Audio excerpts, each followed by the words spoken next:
I am Audrey, 35 years old, and family has always been my everything.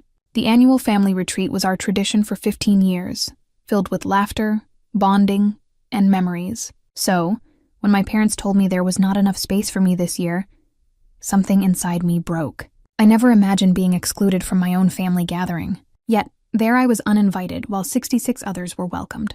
What happened next changed everything. Let me know in the comments where you are watching from. And if you have ever felt excluded by family, hit that like and subscribe button. If you want more stories about standing up for yourself when nobody else will, to understand why being excluded from the family retreat cut so deep, you need to know about my family. We are what most would consider an upper-middle-class family from Connecticut.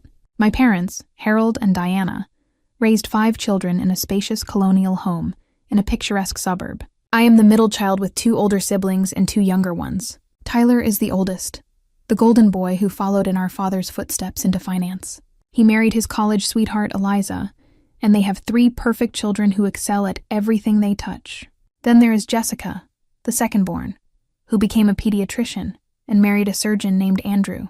They have twin boys who are already being groomed for Ivy League schools despite only being 10 years old. After me comes Zachary, the artistic one, who somehow still won our parents' approval by turning his photography hobby into a lucrative career shooting for high-end magazines. He married Sophia, a model he met on a shoot, and they have 1 daughter who already has more Instagram followers than most adults. Finally, there is Heather, the baby of the family who became an elementary school teacher and married her high school boyfriend, Kyle.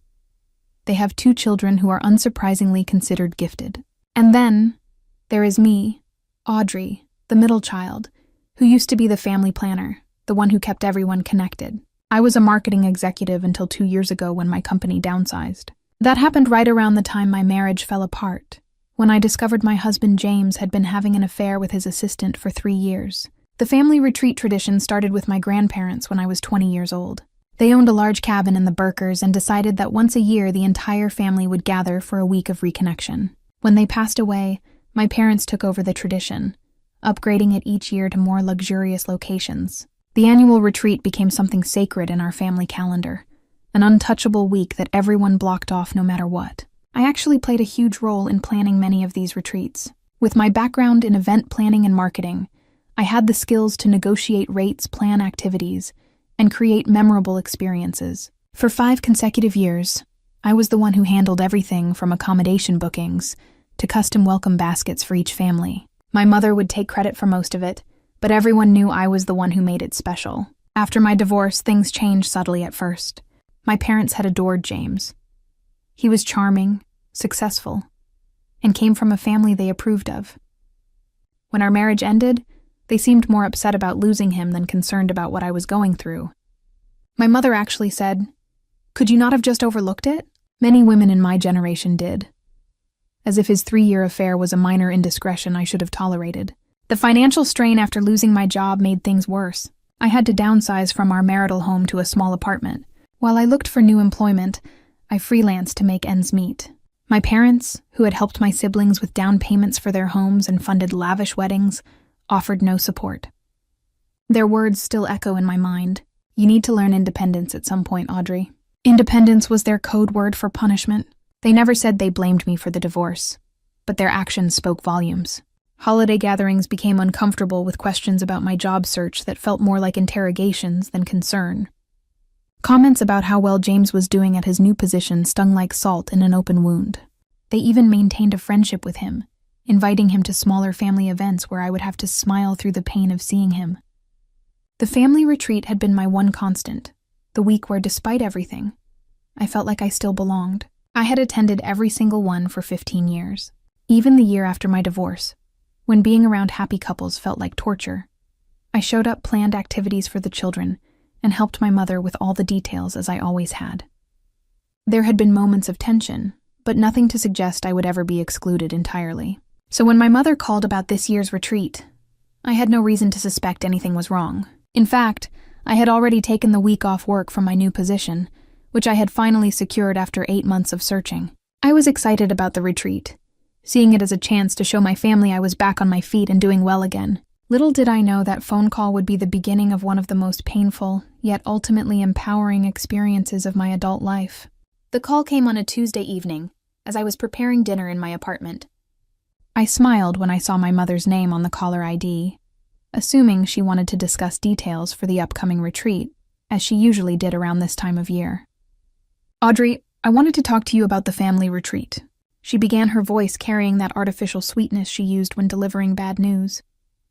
"We have decided to try a new venue this year. A beautiful resort in the Catskills that your father and I visited last fall." "That sounds wonderful," I replied, genuinely excited. "Do you need me to contact them about group rates or special accommodations?" "I have a connection at their corporate office I could reach out to." There was a pause, then a delicate clearing of her throat. "Well, that is what I am calling about. The thing is, Audrey, the accommodations are a bit limited this year." I stirred my pasta sauce, not yet understanding what she was implying. Limited. How do we need to book additional rooms elsewhere? "No, nothing like that. We have reserved all the available cabins, but there is not quite enough space for everyone this year. We had to make some difficult decisions about who to include." The wooden spoon in my hand froze mid-stir. "What do you mean, who is not included?" Another pause, longer this time. "Well, we thought since you are on your own now and everyone else has families to consider." My stomach dropped as her implication became clear. "Are you saying I am not invited to the family retreat?" "Oh, Audrey, do not be so dramatic. We are simply saying that the sleeping arrangements are tight this year, and it makes more sense to prioritize the couples and children. You understand, right? It is just practical." I gripped the counter to steady myself. "Let me get this straight. You are excluding me, your daughter, from the family retreat because I am single." "It is not like that." She said, her tone shifting to defensive. "Tyler and Eliza have 3 children. Jessica and Andrew have the twins. Zachary and Sophia need space for their equipment, and Nanny and Heather and Kyle have their 2 little ones. The cabins only have so many bedrooms." Something did not add up. "Wait, you said this resort is bigger than where we stayed last year and I had my own room. Then how can there suddenly not be enough space?" My mother sighed as if I was being deliberately obtuse. "Audrey, we have also invited your father's brother and his family this year, and your Aunt Lucille and Uncle George are coming with their children. It is a special anniversary year, so we wanted to expand the invitation list." I felt like I had been slapped. "So there is room for extended family, but not for me. I could sleep on a couch or even bring an air mattress. I just want to be there." "The decision has been made, Audrey. Perhaps next year things will be different. I am sure you can find something else to do that week." Her tone was final, brooking. No further discussion. Still reeling, I called my father immediately after hanging up with my mother. His response was even more dismissive. "Your mother explained the situation. We need to keep the numbers manageable, and you are an adult who can understand that. Do not make this difficult, Audrey." I reached out to Tyler next, hoping my older brother might advocate for me, or at least give me the full story. His uncomfortable hesitation told me everything. "How many people are actually going to be there, Tyler?" I asked directly. "I'm not sure exactly," he hedged. "Tyler, please just tell me," he sighed. "Last count was 66, including the kids. The number hit me like a physical blow. 66 people, and somehow there was not room for 67. Not room for me." Over the next few days, I contacted each of my siblings hoping for support, or at least honesty. Jessica was evasive, claiming she had no influence over the guest list. Zachary mumbled something about respecting our parents' decision. Only Heather seemed genuinely upset, but admitted she was afraid to challenge our parents. I made one final attempt with my mother, offering to pay for my own separate accommodation nearby and just join for activities. Her response was telling. "Audrey, we are trying to create a certain atmosphere this year. Your father and I think it would be better for everyone if you sat this one out. You have been going through a lot, and frankly, your mood affects others. Let us have this time without any complications." There it was. I was the complication, the family disappointment, the divorced, recently unemployed middle child who brought down the carefully curated image of family perfection. What hurt most was discovering that my parents had told extended family members that I could not make it this year, rather than admitting they had not invited me. They were actively lying to hide their deliberate exclusion of their own daughter. As the retreat drew closer, social media became a minefield. Photos of shopping trips for retreat supplies appeared on my sister's accounts. Tyler posted about how excited his kids were for the biggest family gathering yet. The family group chat buzzed with planning details until someone remembered I was still in it and created a new one without me. The final blow came when Heather accidentally sent me a photo meant for the new group chat. It showed the retreat schedule, and there at the bottom of the image, partially visible, was a list of room assignments. Next to cabin 7 was Jessica Andrew twins plus James Guest. James, my ex-husband, the man who had betrayed and humiliated me, was invited to my family retreat while I was told there was not enough space. I sat in my apartment that night, surrounded by the remnants of the life I had been rebuilding, and for the first time since my divorce, I completely broke down. The discovery that my ex-husband had been invited to the family retreat sent me into an emotional tailspin, unlike anything I had experienced since the divorce itself. I spent that night cycling through disbelief, devastating hurt, and a burning anger that kept me pacing my apartment until dawn. By morning, exhausted and hollow-eyed, I called in sick to work and made an emergency appointment with my therapist, Dr. Laurel, who had helped me through the aftermath of my divorce. They invited James, but told me there was not enough space. I explained my voice flat with emotional exhaustion. 66 people, including my ex-husband, but no room for their own daughter. Dr. Laurel's expression remained neutral, but I could see concern in her eyes. Audrey, we have talked before about patterns in your family dynamic. This seems to be a particularly painful manifestation of those patterns. She was right. Over our sessions, we had identified how my family operated achievement and image above authenticity, conformity over individuality, and appearances over emotional truth. My divorce had disrupted their narrative of perfect family harmony, marking me as the failure, the outlier. I keep thinking about all the signs I missed, I told her. Last Thanksgiving, my mother seated me at the far end of the table with the children. At Christmas, they gave everyone personalized gifts, but handed me a generic gift card. When I hosted a dinner at my new apartment, only Heather showed up and she left early. Dr. Laurel nodded. You mentioned before that your mother blamed you for the divorce despite knowing about James's infidelity. Have there been other instances where family members implied you were at fault? That question unlocked a flood of memories. Jessica once suggesting I might have been too focused on work to keep James interested. My father asking if I had let myself go during the marriage. Tyler's wife Eliza wondering aloud if I had marriage counseling options weeks after I had discovered the affair. As if reconciliation should have been my goal regardless of the betrayal. After my session, I felt raw but slightly more clear-headed. I decided to confront Jessica directly about James's invitation, calling her while she was on her lunch break at the hospital. I know James is going to the retreat, I said without preamble as Jessica's +1. Really? Her initial stammering confirmed it before she found her defense. He is still part of the family. Audrey, the kids adore Uncle James and Andrew, and he have become close friends. It is not personal. Not personal. He cheated on me for 3 years, Jessica. How is inviting him instead of me not personal? Jessica's voice dropped to a harsh whisper, presumably to avoid being overheard by colleagues. Look, the truth is, your negative energy brings everyone down.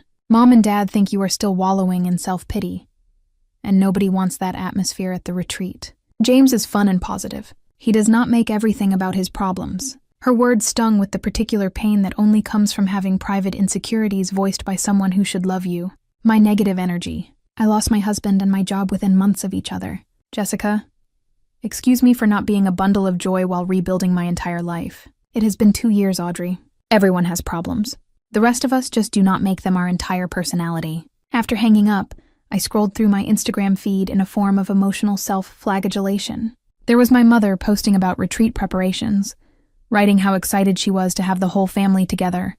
There was Tyler's wife showing off new matching outfits for their kids with the caption, "Retreat ready." Most painful was a photo from my cousin Danielle of shopping bags with the text, "Cannot wait for the epic Watson family gathering next week." The family gathering I was not welcome to attend. I found myself falling into a familiar pattern of self-doubt. Was I really as negative as Jessica claimed? Had I failed to move on appropriately? Was I somehow deserving of this exclusion? In this spiral of questioning, my phone rang. It was Vanessa, my closest friend since college, and one of the few people who had stood steadfastly by me through the divorce and job loss. "I just ran into your cousin Danielle at Nordstrom," she said. "She mentioned how sad it was that you could not make it to the family retreat next week because of work commitments. Is that true?" The lie infuriated me anew. They told you I had work commitments. They uninvited me. Vanessa said there was not enough space, then invited my ex-husband instead. Vanessa's outrage on my behalf was immediate and validating. That is absolute garbage, Audrey. Complete and utter garbage. She showed up at my apartment an hour later with takeout and wine. As we ate, she listened to the whole sordid story, her expression growing increasingly indignant. "You know what this is," she said finally. This is not about space or practicality or any of their other excuses. This is about control and punishment. You deviated from the script by getting divorced instead of maintaining the facade of a perfect marriage. Now they are showing you the consequences. Her clarity cut through my fog of hurt. So what do? Beg for inclusion. Accept the exclusion. Call them out publicly. Vanessa topped off our wine glasses. None of the above. Emotional reactions are exactly what they expect from negative Nancy Audrey. So I just take it. Let them exclude me and pretend it does not matter. No, she said, a slow smile spreading across her face. You show them exactly what they are missing. You take control of the narrative. As the night progressed, fueled by wine and righteous indignation, the kernel of a plan began to form. It was audacious, potentially expensive, and would require calling in favors. But for the first time in days, I felt something beyond hurt. I felt a flicker of power. Before Vanessa left that night, she looked me straight in the eyes. Remember, Audrey, this is not about revenge. This is about reclaiming your place and your power. It is about showing them that excluding you is their loss, not yours. With those words echoing in my mind, I went to bed, not as a victim, but as a woman with a mission. The emotional fallout had been devastating, but from those ashes, something new was emerging, something stronger. The retreat was 2 weeks away. I had planning to do. The morning after my revelation with Vanessa, I woke up with purpose coursing through my veins. My first instinct had been pure emotion, showing up uninvited, creating a scene, forcing my family to acknowledge their cruelty to my face. But I knew that approach would only reinforce their image of me as unstable and negative. No, this required strategy, and strategy happened to be my professional specialty. I started by researching the retreat location, easily finding it from my mother's not-so-subtle social media posts tagging the resort. The Evergreen Pines Resort in the Catskills was indeed impressive. Luxury cabins surrounding a central lodge, multiple amenities, including a lake, hiking trails, tennis courts, and a spa. But what caught my attention was the property listing that appeared in my search results alongside the resort Lakeview Estate. Exclusive property adjacent to Evergreen Pines Resort. I clicked through to discover a stunning mansion available for short-term rentals situated on the same lake as the resort, but offering considerably more luxury.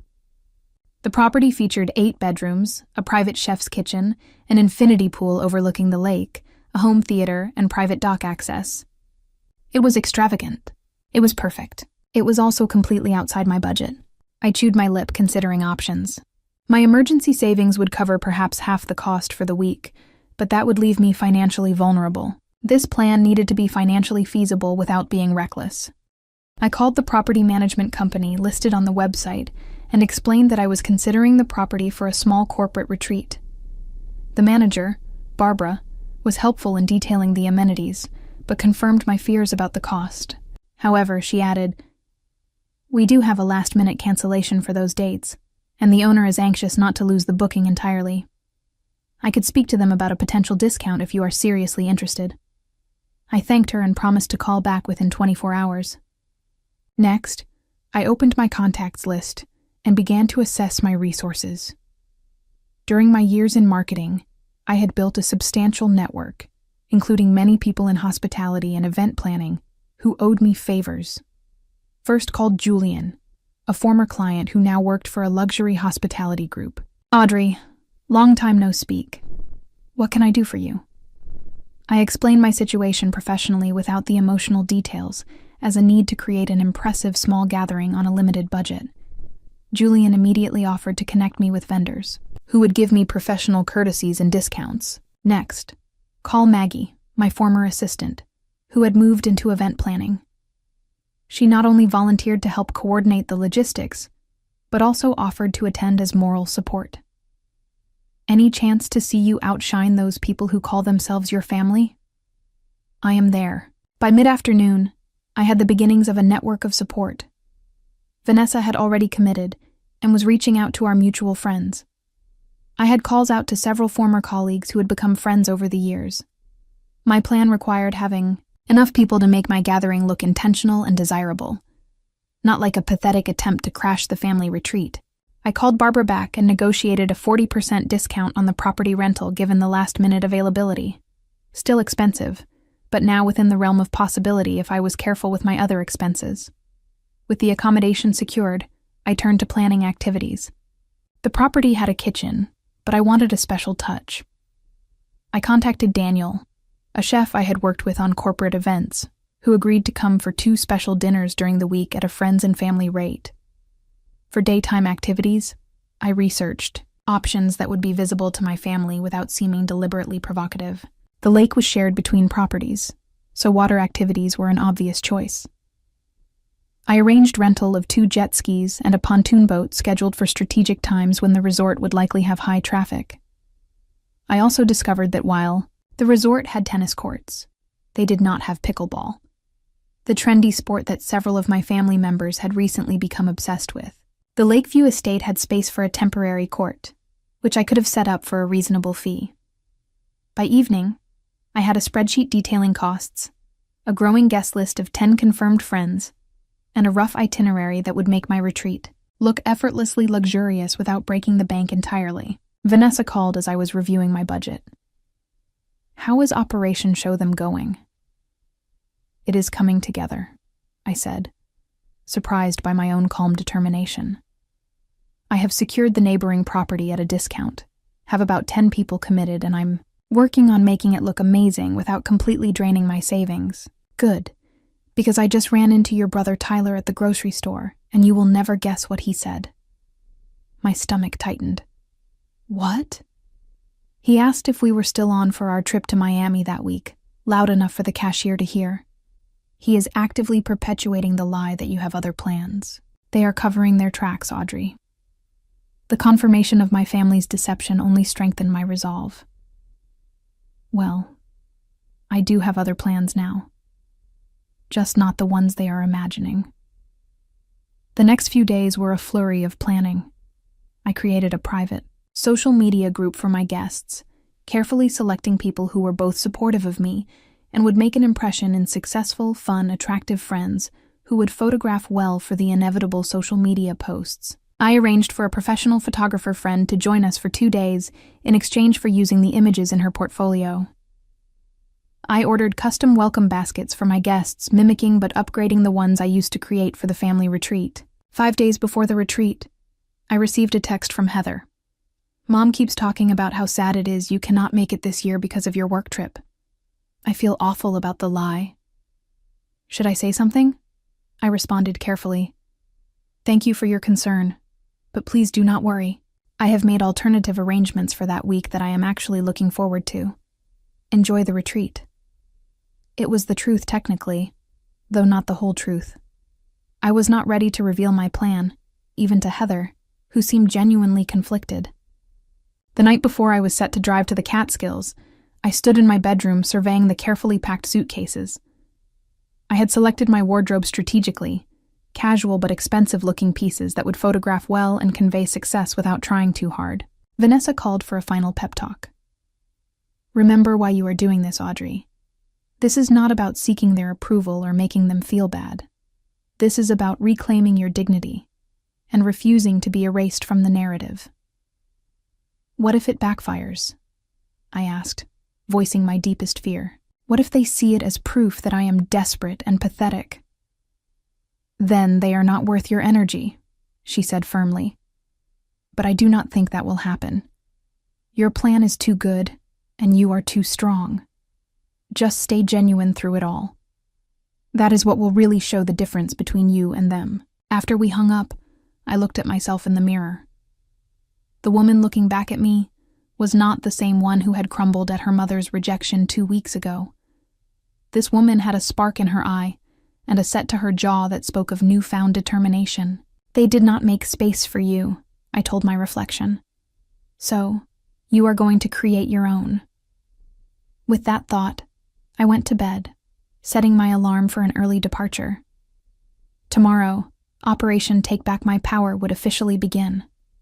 I arrived at Lakeview Estate just before noon on Saturday, deliberately timing my entrance to avoid any premature encounters with my family, who would be checking into the resort around 3, according to Heather's inadvertent information. The property was even more impressive in person. A sprawling modern mansion with floor-to-ceiling windows overlooking the crystal blue lake that gave the estate its name. Barbara, the property manager, met me at the entrance. "Miss Watson, welcome to Lakeview. Everything has been prepared according to your specifications." She gave me a tour of the estate, and I had to work to maintain my composure. The great room with its 20-ft ceilings and stone fireplace opened onto a terrace with an infinity pool that seemed to merge with the lake beyond. The kitchen was a chef's dream with top-of-the-line appliances and a massive island that could seat 10. Each bedroom had been prepared with luxury linens and welcome notes I had sent ahead. "Your guests can begin arriving anytime," Barbara informed me. "The chef will arrive at 4 to begin preparations for tonight's welcome dinner, and the activity vendors will check in with you directly about tomorrow's schedule." I thanked her, and once alone allowed myself a moment to absorb the magnitude of what I was doing. The estate had cost a significant portion of my savings even with the discount. The activities, food, and special touches were stretching my budget to its limit. Yet, standing there looking out at the lake, where my family would soon be gathering without me, I knew it was worth it. My friends began arriving around 2. Vanessa was first, followed by Maggie and her husband Paul, then Julian and his partner Stephen. By 4, all 10 guests had arrived, each reacting with appropriate awe to the accommodations and expressing excitement about the week ahead. I had been strategic about my guest list.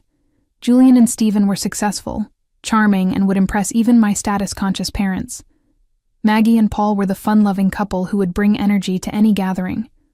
I had also invited Lindsay, a former colleague who had become a minor social media influencer. Knowing her presence would ensure our activities would be well documented online. As everyone settled in, I explained the full context of our gathering, something I had only outlined briefly in my invitations. "I want to thank you all for coming on such short notice. As you know, my family excluded me from their annual retreat, but lied about the reason. They are staying next door at Evergreen Pines Resort, believing I am on a business trip in Miami. Their loss is our gain." Julian raised his glass. "This place is incredible, Audrey. What they did was cruel," Vanessa added. "But your response is pure genius. Living well really is the best revenge." I smiled but shook my head. "This is not about revenge. It is about refusing to be made invisible.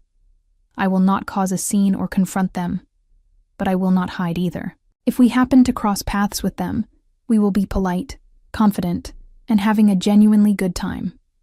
The welcome dinner that evening was spectacular. Daniel, the chef, prepared a multi-course meal featuring local ingredients that we enjoyed on the terrace as the sun set over the lake. Conversation flowed easily. Laughter echoed across the water. And for the first time since the painful phone call with my mother, I felt truly happy. Lindsay, true to form, documented the evening beautifully on her social media, tagging me and our location.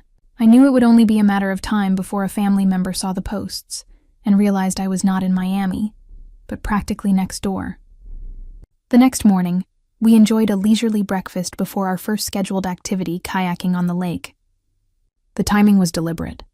I knew from previous retreats that my family typically did water activities on Sunday mornings. Sure enough, as our group of 6 kayaks paddled toward the center of the lake, I spotted them: my parents, siblings, their spouses, and various children and relatives on the resort's beach. They were too far away to make out expressions, but I could see the moment of recognition in their body language, the sudden stillness, the pointing in our direction. I smiled and waved naturally, as if spotting acquaintances rather than family, who had deliberately excluded me. Then I returned to my conversation with Julian, determined not to appear focused on their reaction. Our next encounter was more direct and entirely coincidental.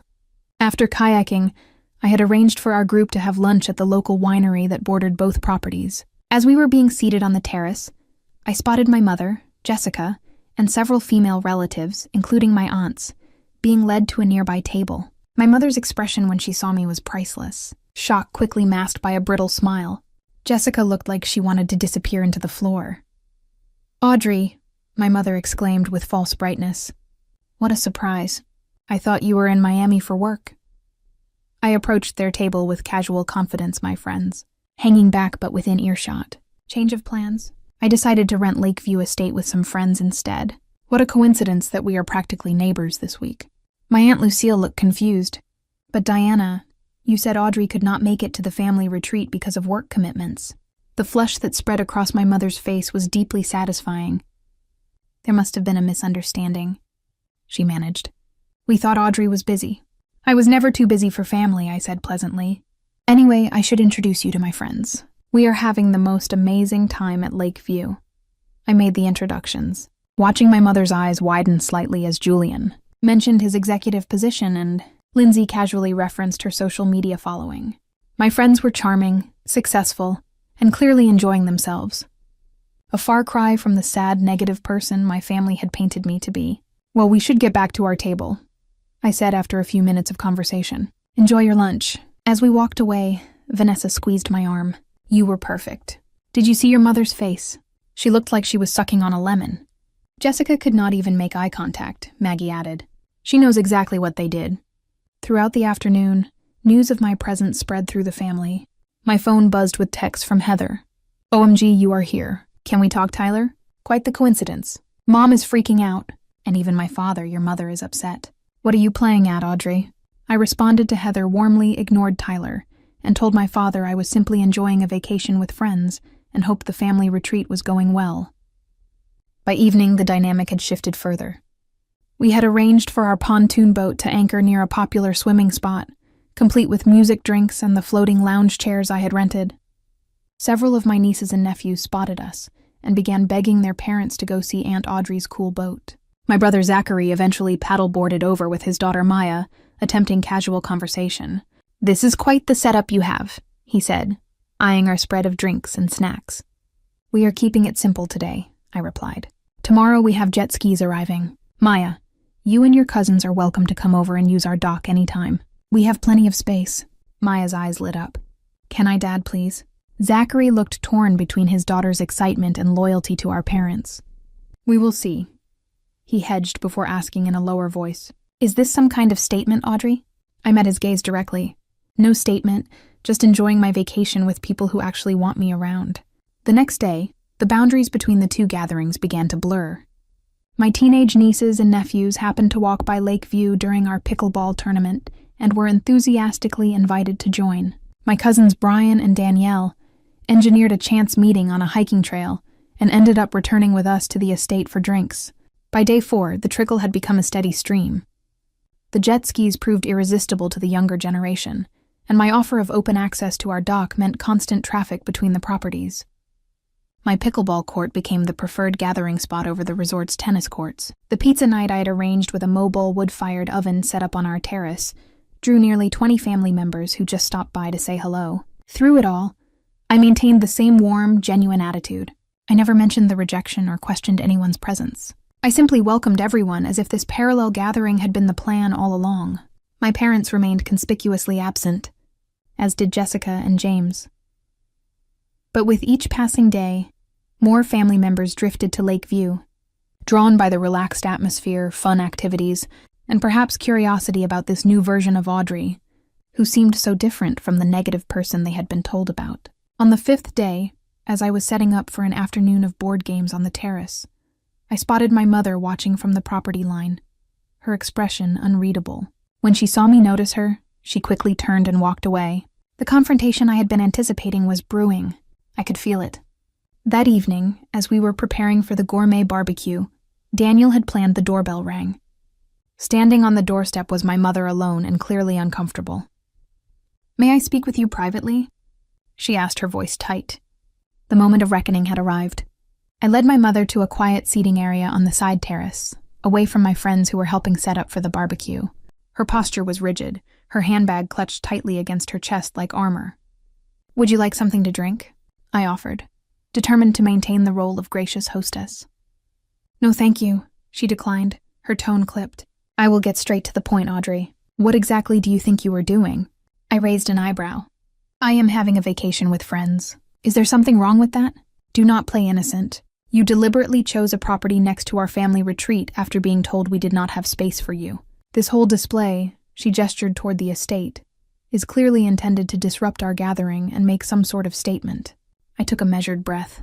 "Mom, I chose this property because it is beautiful and available. The fact that it happens to be next to the family retreat is convenient for the family members who want to visit both locations.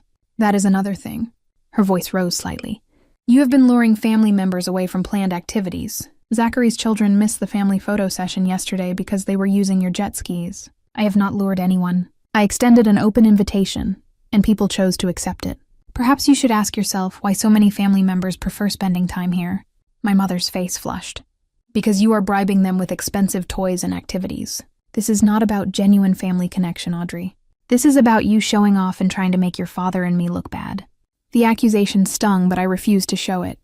Mom, I invited friends to share a vacation. I have welcomed any family who wanted to stop by. That is all. If you feel I am making you look bad, perhaps that is your conscience speaking. Your conscience should be the one troubled. She snapped. You know very well that James is part of this retreat. How do you think he feels seeing you parading around next door, and there it was the real issue? James's comfort was more important to her than her own daughter's feelings. The realization should have hurt, but instead it clarified everything. I do not particularly care how James feels, I said calmly, just as you did not care how I would feel being excluded from a family gathering while my ex-husband was welcomed. James is still part of this family. The children adore him, and he has maintained relationships with your siblings. We could not uninvite him just because you two could not make your marriage work. I felt a flash of anger but kept my voice steady.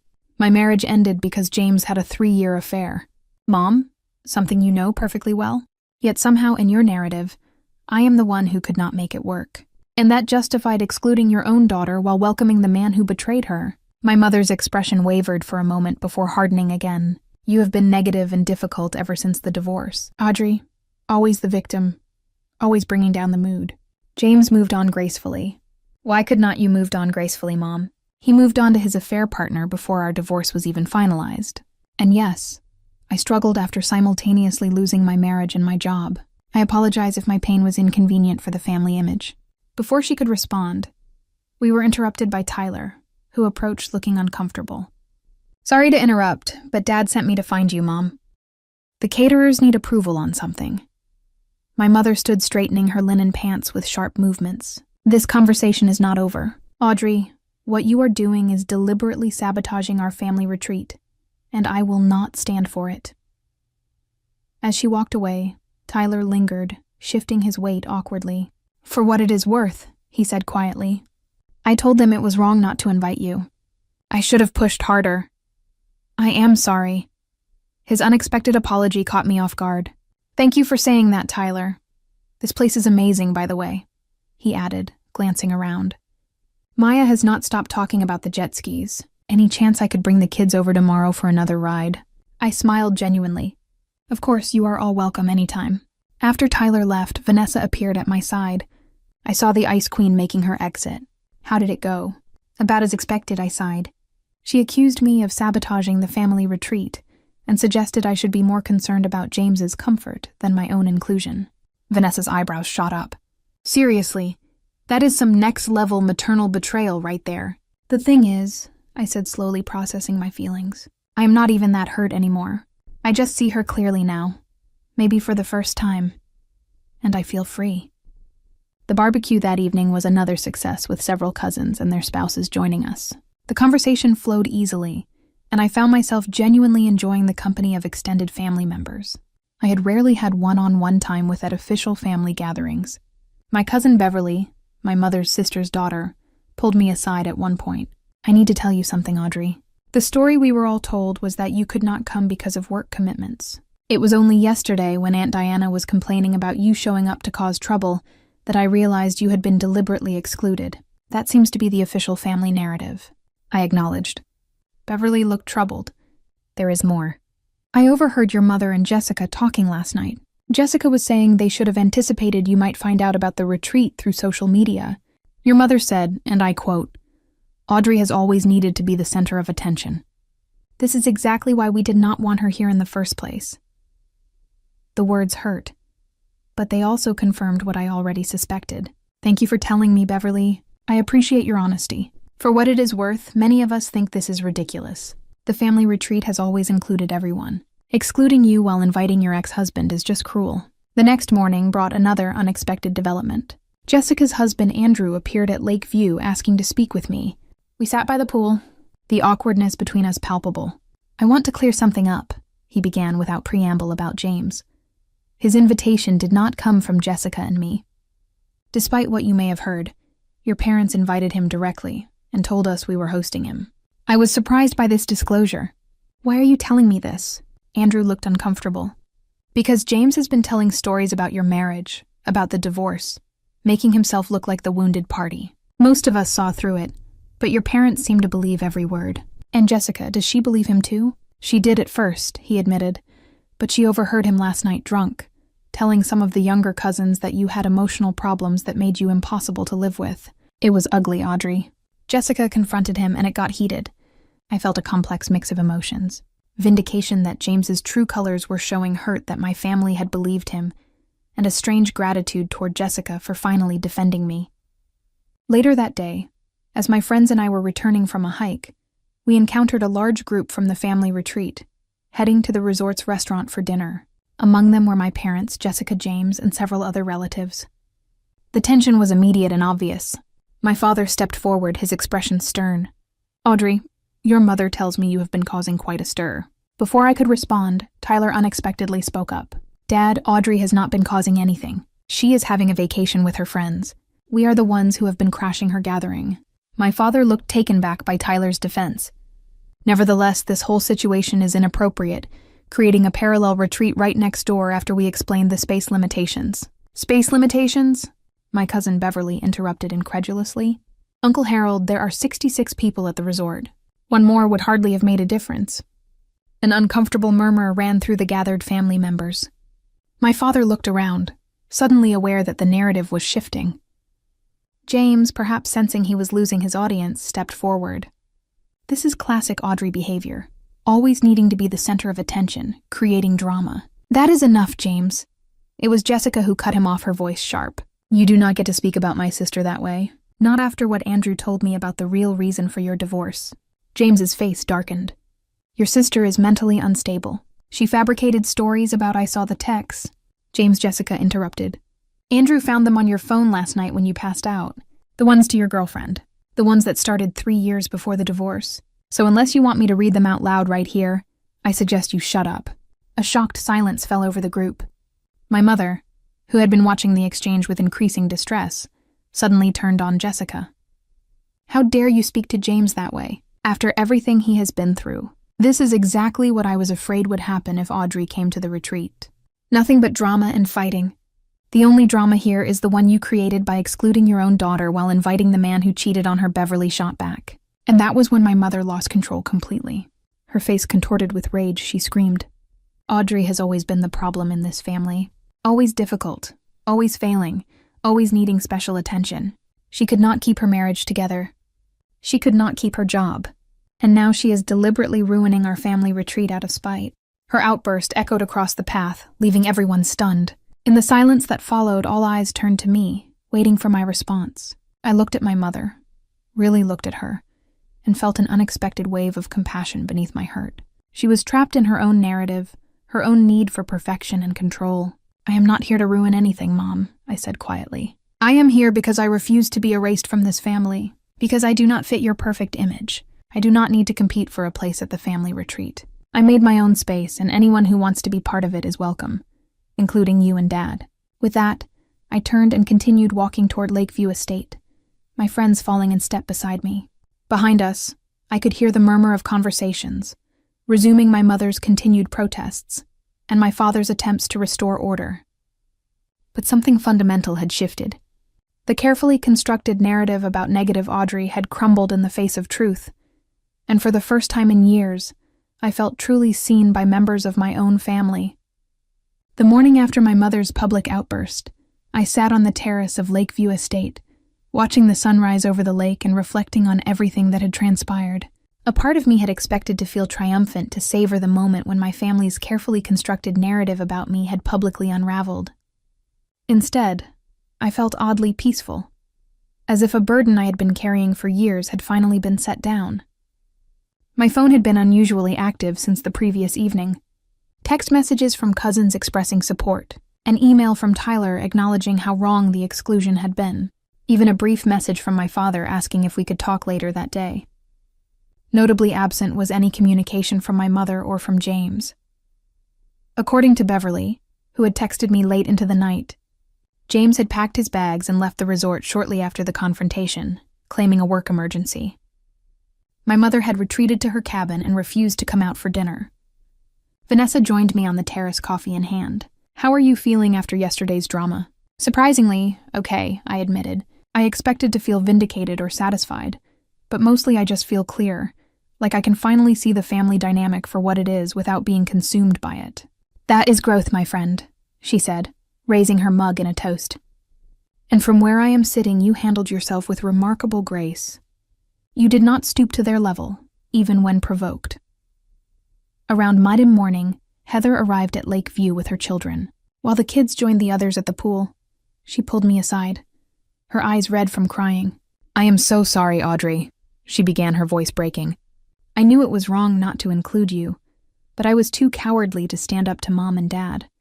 I should have refused to come if you were not invited." I squeezed her hand. "Heather, you do not need to apologize.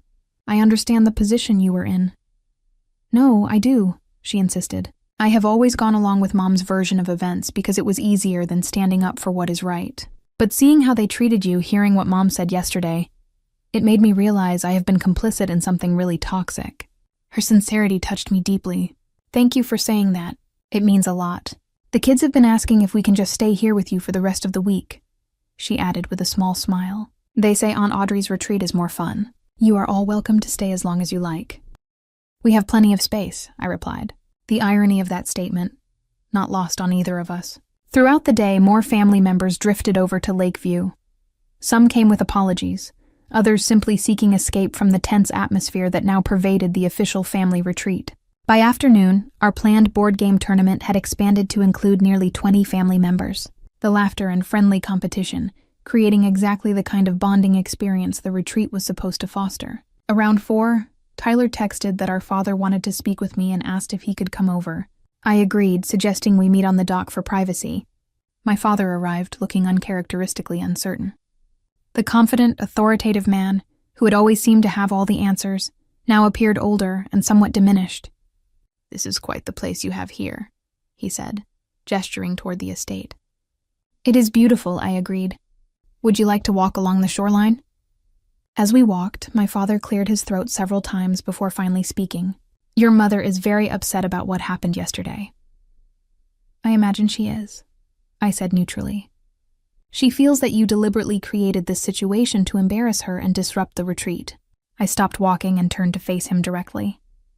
"Dad, I created this situation because I refused to be excluded from a family tradition while being lied about. The fact that other family members have chosen to spend time here speaks for itself." He sighed heavily. "Perhaps we handled things poorly," your mother thought. "Well, she thought having James there instead of you would be less complicated." "Less complicated for whom?" "Certainly not for me. Discovering my ex-husband was invited to the family gathering I was excluded from. You and James divorced 2 years ago. Audrey, your mother thought you would have moved on by now."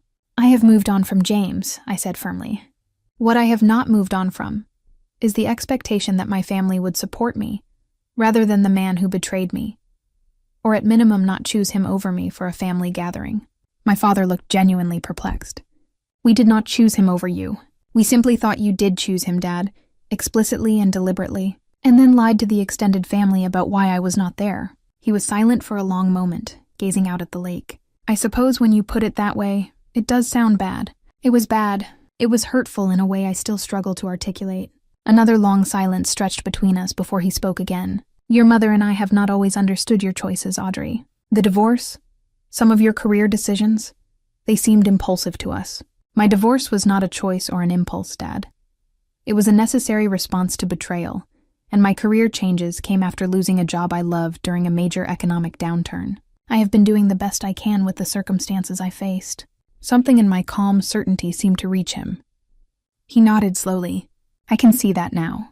And I can see that this," he gestured toward Lakeview Estate, "took planning and resourcefulness. You have created something quite remarkable here on short notice." It was as close to an apology as I was likely to get from my father, who had never been one to admit mistakes directly. I accepted it for what it was. "Thank you for coming to talk to me," I said. "I appreciate it. Will you come say hello to your mother before the retreat ends? It would mean a lot to her, even if she will not admit it." I considered his request carefully. "I will.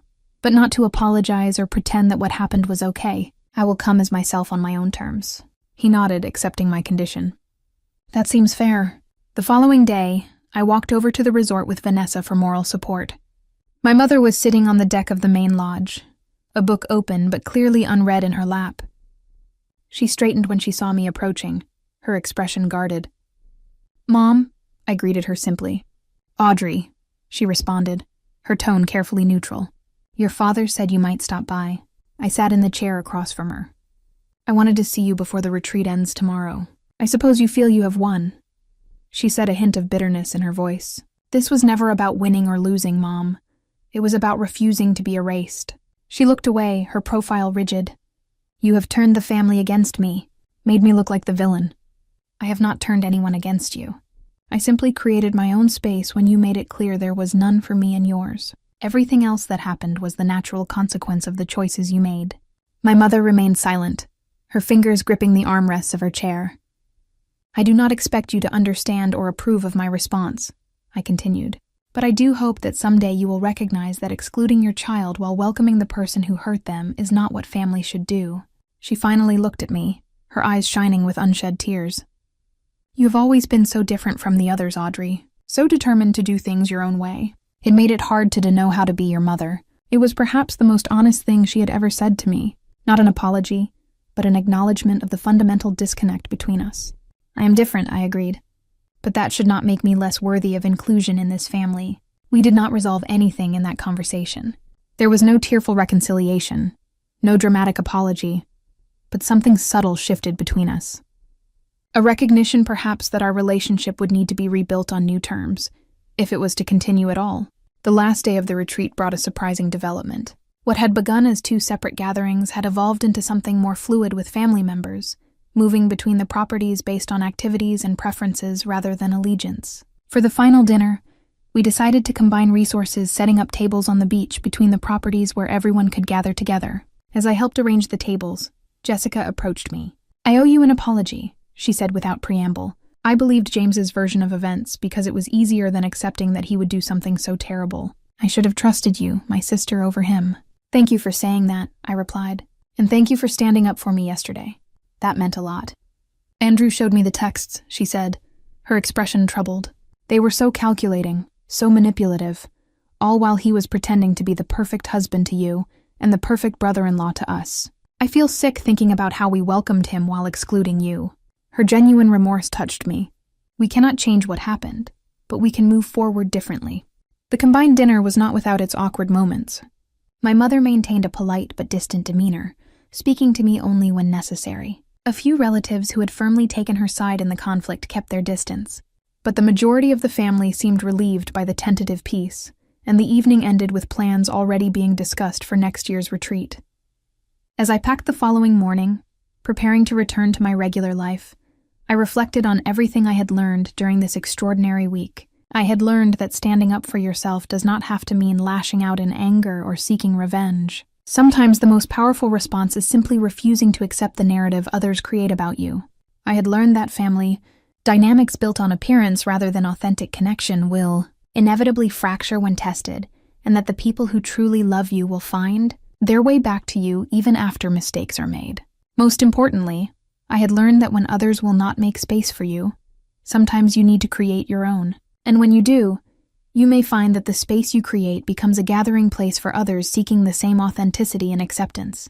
The drive home was quiet, my thoughts still processing everything that had transpired. In the weeks that followed, the family relationships continued to evolve. My father made efforts to reconnect, calling regularly, and even visiting me in the city for lunch. My siblings, particularly Jessica and Tyler, became more present in my life, reaching out in ways they had not done since before my divorce. My mother remained the most resistant to change, still struggling to accept her role in what had happened. But even she had begun making small overtures, forwarding articles she thought might interest me, asking about my work in our family group chat. A year later, as plans for the next family retreat began taking shape, I received a direct invitation from my father, followed by confirmation from my mother. There was no mention of space limitations or exclusions. When I asked if James would be attending, my father's response was immediate and firm. "Absolutely not. He is not family, you are. It was a small victory, but an important one. The work of healing our family would be ongoing, but the foundation was being rebuilt on more solid ground.